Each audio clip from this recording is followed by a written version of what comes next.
Hello, Mr. President. Thank you very much for providing Fox News with this opportunity for an interview. I'm joined here by my colleague, reporter Greg Palcott, and we're very interested in proceeding.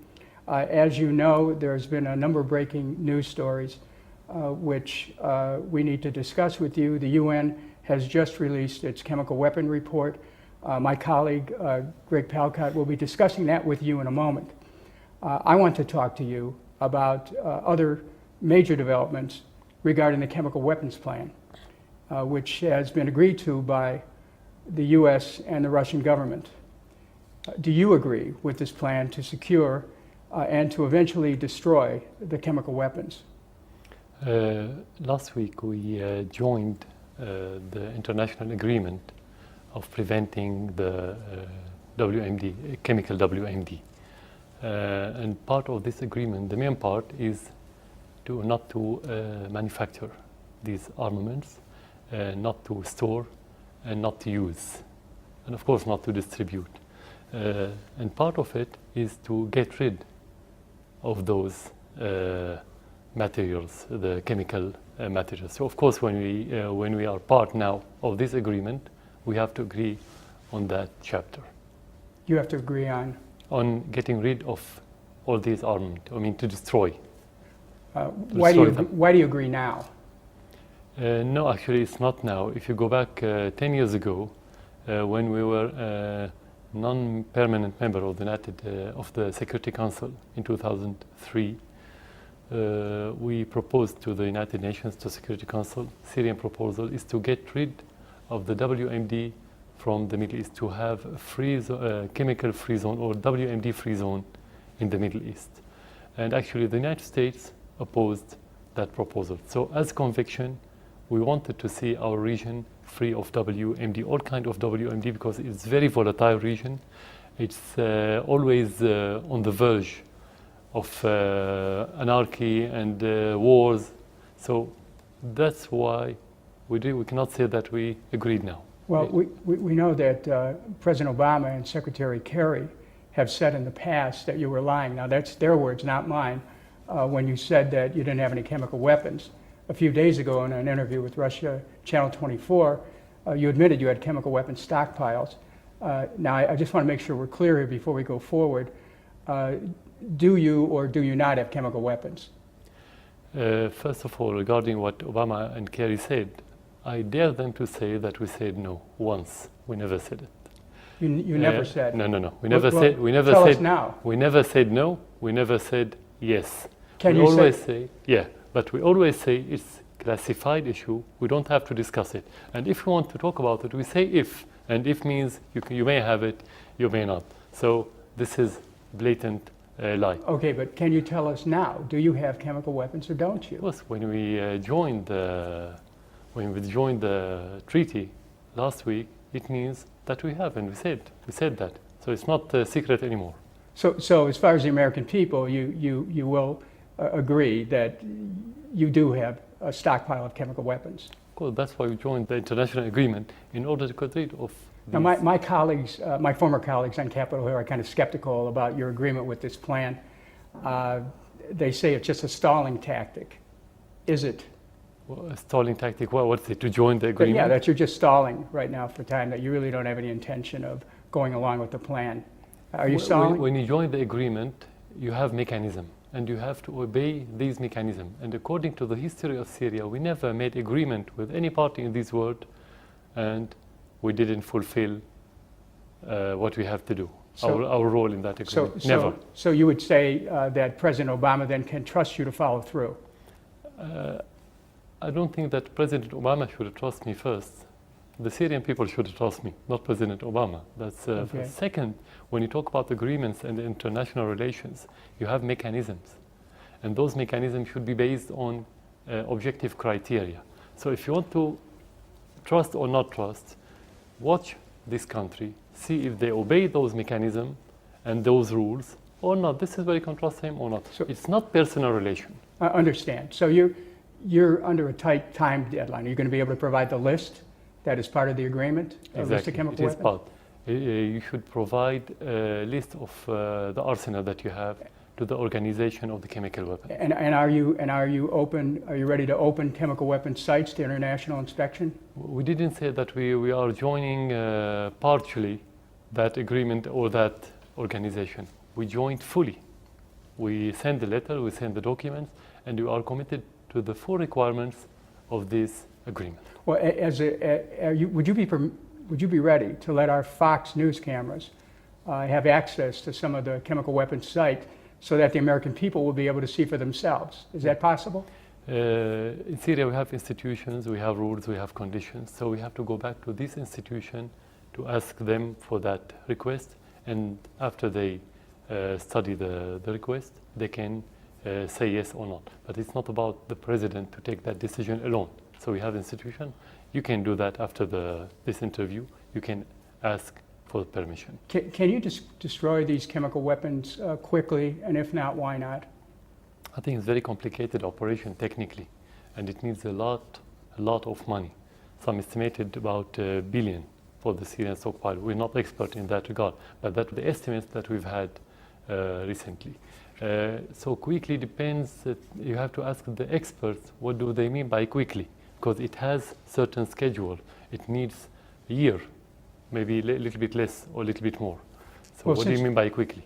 Since it is the United States which demanded that you give up chemical weapons, would you be prepared to turn over your chemical weapons to the U.S. government for the purposes of safely destroying those weapons?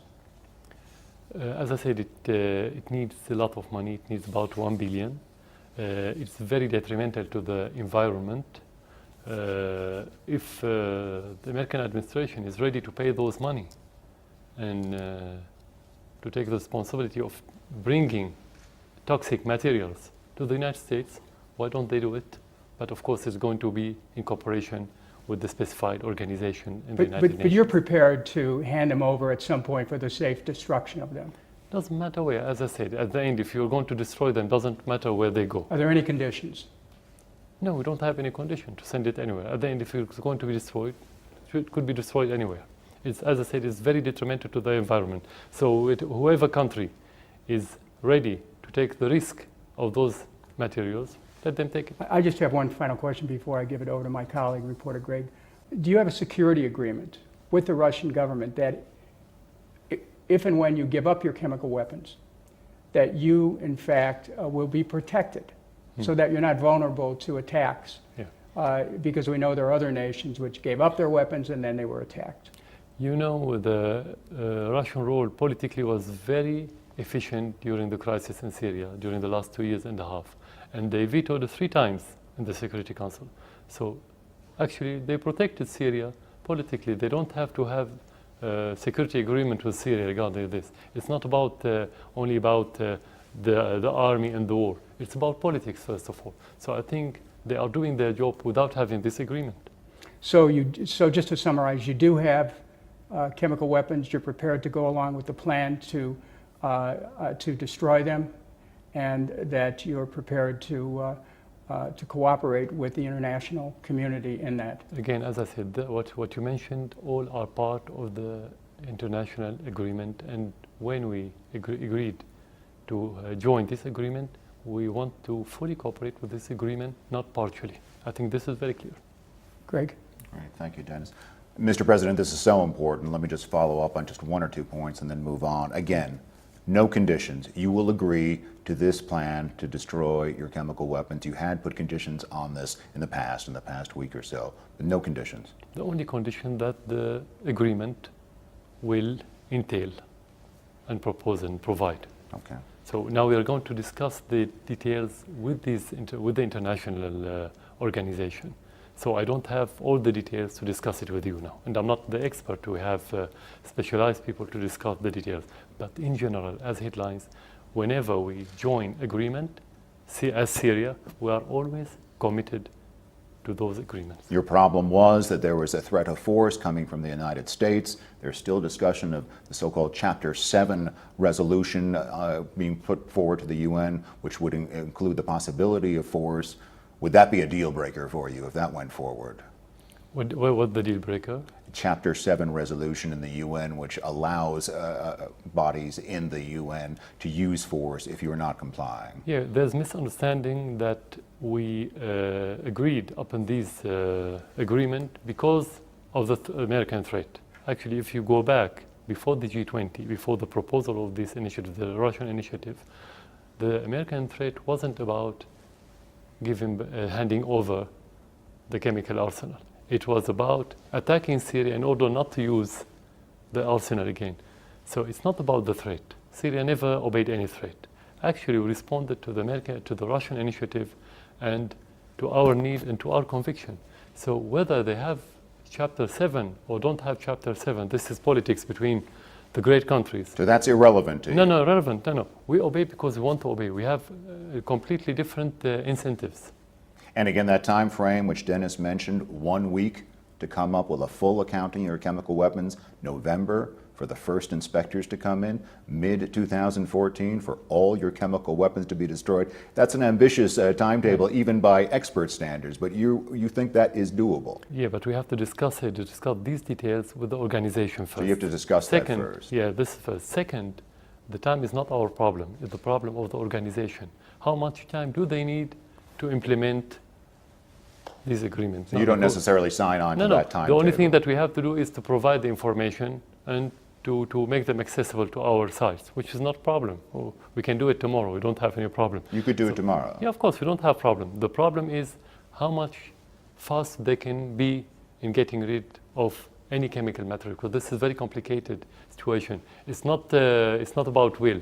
It's about techniques. So only experts can answer your questions. Which leads me to my last question on Dennis's topic, and that's exactly what some people are saying, that this is just a ruse, just a game, because it is so difficult. Experts say it will be so difficult to get rid of these chemical weapons, especially in a war situation like this. This is indeed buying you a lot of time. Even if you don't have war, it is difficult. Even if you have all the requirements afforded by every party, it takes time to get rid of. So you're saying this could take years? As I said, we don't have experience in that regard, but some say it take 1 year. I didn't say years. As I heard, it takes about 1 year, maybe a little bit less, a little bit more. Thank you, Mr. But President. at the end, we have to see the expert, and they will tell us. Okay. Let's go on to the latest breaking news. There's a lot of breaking news in this region right now, and that's the just released UN report on the chemical weapon attack last month in the outskirts of Damascus right now. According to this report, and this is the report you said you were waiting for. You said you didn't want to hear the US, you didn't want to hear UK, you didn't want to hear France, you want the UN to speak. And they have spoken, and they have said, and I quote, "There is clear and convincing evidence that the nerve gas sarin has been used." And they base this on environmental, chemical, medical samples. They say that killing happened on a relatively large scale. That killing included children. Do you agree with this assessment? They have the samples, and they are supposed to be objective. We didn't have any formal report. But the question, if I agree about the use of sarin gas. Now, do you agree with the assessment that a chemical weapon attack occurred on the outskirts of Damascus on August 21st? That's the information that we have, but the information is different from evident. It's different? Yeah, it's different. So you disagree with the UN report? No, I don't disagree. You have to wait till you have evidence. You can agree and disagree when you have the evidence. You should They have the evidence. They've interviewed 40, 50 people on the ground. Yeah, we have to discuss the evidence with them. We have to discuss it with them because they are going back. They haven't finished their mission yet. They are going back, and we have to discuss it with them. We have to see the details. But we cannot disagree without having the opposite evidence. So nobody said that it's not used, because in March, we invited the delegation to Syria because the sarin gas was used in March. We had the evidence that it was used in March. And we'll get into that in a second. I wanted to ask you about that. When I talk as official, I can talk about the evidence that I have. Okay, but they put out a 38-page report. I mean, it's been posted since yesterday. I don't know whether you've had a chance to look at it. We have to look at it. We have to discuss it before saying whether they are correct or not. Yeah, okay. It's only yesterday evening.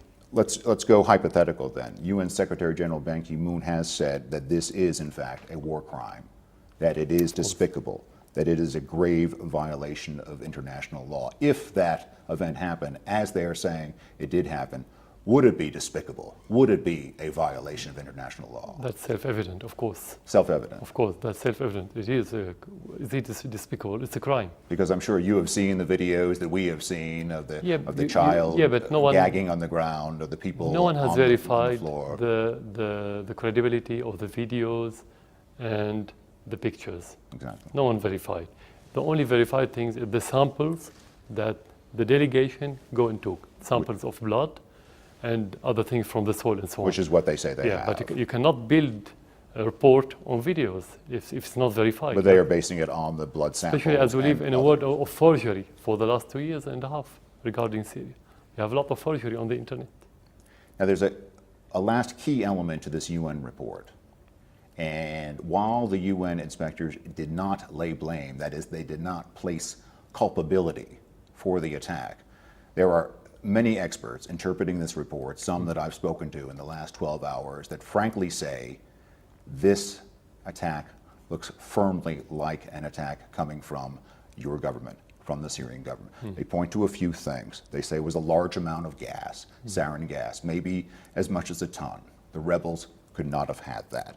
They say the type of rocket, an M14 artillery, a 330 millimeter, never used by the rebels before, that they needed large vehicles to send these rockets up. The rebels don't have that. And maybe most importantly, they point to the trajectory of the rockets. They say that they were able to trace the rockets back from the impact point to where they came from. And in 2 different occasions, this is according to the UN, they say that the start point was Quezon Mountain, the headquarters of the Republican Guard. What do you say to that? Everything you mentioned is part of the report. Excuse me, sir? Everything you mentioned, all these points, are part of the report. These points are or all mixture? part of the report. These are Okay. all facts. No, the report didn't mention anything regarding the Republican Guards or things like this. They said they gave the azimuth tracking of the trajectory, and people have extrapolated from the azimuth track that that is where it was coming from, northwestern Damascus. First of all, the sarin gas called the kitchen gas. Do you know why? Because anyone can make sarin in his house. They said it's very high quality, higher quality than even used in Iraq by Saddam Hussein, your neighbor at the time. First of all, any rebel can make sarin. Second, we know that all those rebels are supported by governments. So any government that would have such chemical material can hand it over to those. The experts say that they've tracked nothing like this. It's a ton of sarin gas. It is launchers, it is rockets, it's a whole fleet, which happen to be, from time to time, those kinds of armaments, those kind of munitions happen to be in your bases. No. This is realistically cannot be possible. You cannot use the sarin beside your troops. This is first. Second, you don't use WMD while you're advancing. You're not being defeated, you're not retreating. The whole situation was in favor of the army. This is second. Third, we didn't use it when we had bigger problems last year. Third, when they talk about any troop or any unit in the Syrian army that's used these kind of weapons, this is false for one reason, because chemical weapons can only be used by specialized units. It cannot be used by any other units like infantry or similar traditional units. So all what you've mentioned is not realistic and not true. Definitely, so far as government, we have evidence that the terrorist groups have used sarin gas, and those evidence handed over to the Russians. This is first. Second, the Russian satellites, since the beginning of these allegations at the 21st of August, they said that they have information through their satellites that the rocket launched from another area. So why to ignore this point of view? So the whole story doesn't even hold together. It's not realistic. So no, we didn't. In one word, we didn't use any chemical weapons in the Ghouta, because if you want to use it, you would harm your troops. You would have harmed the tens of thousands of civilians living in Syria, in Damascus. Just to conclude this portion, Mr. President, will you allow more investigation? Will you allow UN investigators to come in, maybe to further investigate this attack? As you say, other attacks, there's something like 14 different attacks where accusations are being made on both sides, and even a UN team to decide on the culpability, the blame for this attack. You will allow those UN teams to come in? We invited them to come to Syria first in March, and we've been asking them to come back to Syria to continue their investigations because we have more places to be investigated. The United States is the one who made pressure for them to leave recently before they finish their missions. When we invited the delegation, we wanted this delegation to have full authority to investigate everything, not only the use of the sarin or the gas or the chemical weapons, but to investigate everything about who did it and how. But the United States make pressure in order to keep it only by was it used or not. Why? Because I think the United States administration thought that if they are going to investigate who and how, they're going to reach the conclusions that the rebels or the terrorists have used it, and not vice versa. Thank you, Mr. President. Dennis? Do you believe that Syria's position as a secular state could be at risk in this conflict? Okay. Of course, when we have this kind of extremism and terrorism and violence, that will render the whole society into more closed society, more ideologically fanatic. And that's what they are doing. That's what the extremists are doing. But what does it mean to have a secular state? I mean, there are questions about whether or not, your position is authoritarian, whether you believe in democratic values. What does a secular state mean to Syria? Secular state means to deal with its citizen, regardless of their religion, sects, and ethnicity. Because Syria is a melting pot. We have tens of different cultures in Syria. If we don't have secular states that reflect this secular society, Syria will disintegrate. So that's what it means, secular society. Well, one of the notions about this very serious conflict is that it's a civil war. Would you agree with that characterization that No. you're involved in a civil war? Civil war should start from the society, should start from within. Civil war needs... So you're blaming outside interests? It needs clear lines, geographical lines and social lines and sectarian lines that we don't have in Syria. We don't have these lines.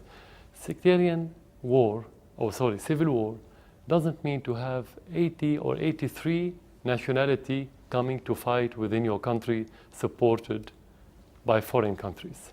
What we have is not civil war, what we have is a war, but it's a new kind of war. So you're blaming outside interests then for the acceleration of the war. Now, there's just some statistics that have come out from IHS Janes. They're a defense analyst group.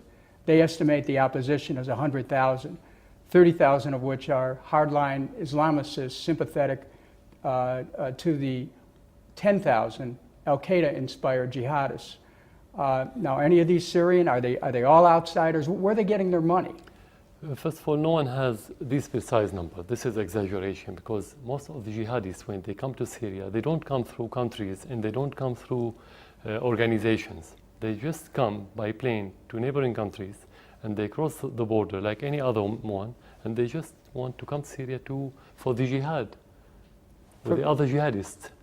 So nobody has these numbers. We know that we have tens of thousands of jihadists, but we are on the ground. We live in this country. What I can tell you that 80, and some say is 90, it's difficult to be precise. We don't have clear data and precise data.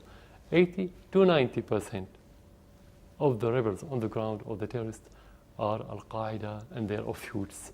These are the rebels. Yeah, but you are not maintaining that all of your opponents are jihadis, are you?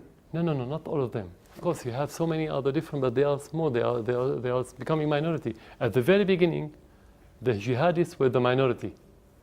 At the end of 2012, and during this year, they became the majority with the flow of tens of thousands from different countries. Where are they getting their money from? Can you tell us right now? Mainly from donations. But where? For donations from where? Everywhere. Can you name nations that are donating? In the Islamic world. No, they come from individuals, not from countries, mainly. Those Al-Qaeda. We don't know if some countries support them directly. We don't know. We don't have any information. I have to be very precise. But mainly from donations from people who carry the same ideology in their minds. You mentioned before that some figures that are given are exaggeration. Can you tell us now how many Syrians have actually died in this conflict? We have tens of thousands of Syrians that have died, mainly because of the terrorist attacks, assassinations, and suicide bombers, the majority. And how many are your government soldiers? More than 15,000. And how many are insurgents? How many? No, How many insurgents are jihadis? We don't have numbers because we cannot count them. So, Well, there are innocent people being killed in this, and the reports are that your government has bombed villages in which innocent people are killed. What about that, Mr. President? what about What about the innocent what about people this? who are killed Yeah. by the Syrian forces? The majority of the innocent people have been killed by the terrorists, not by the government. You cannot, not a government, a wise government in the world that would kill its own people. How can you withstand if you kill your own people for 2 years and a half?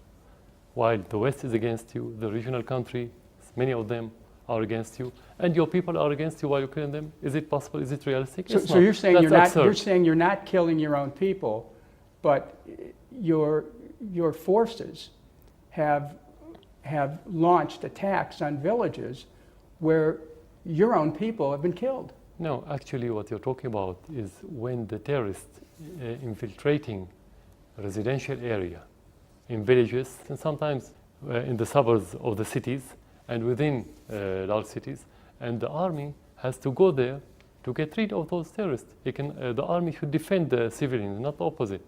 You cannot leave them free, killing the people and assassinating the people and beheading the people and eating their heart. While when you go to defend them, you say that you are killing your own people. You don't. But in every war, you have casualties. This is war. You don't have a clean war. You don't have soft war. You don't have good war. That's The international community reports that Syrian rebel forces opposed to you are equally, if not more, worried now about jihadi fighters than they were previously about your government. Now, in this new development, is there an opening for you to achieve a rapprochement with your Syrian opponents? Yeah, here we have to differentiate between what you call opposition and the terrorists. Opposition is a political meaning, it's a political term. When you oppose somebody, like in your country, in any other country in the world, you have your own program, you have your own vision, you have your own grassroots, and you propose whatever you want regarding the political system or anything else, and you can change that system if you oppose the other party. Opposition doesn't mean to carry weapons and kill people, kill innocent, and to destroy schools, to destroy infrastructure, and to behead. What's the relation between opposition and beheading?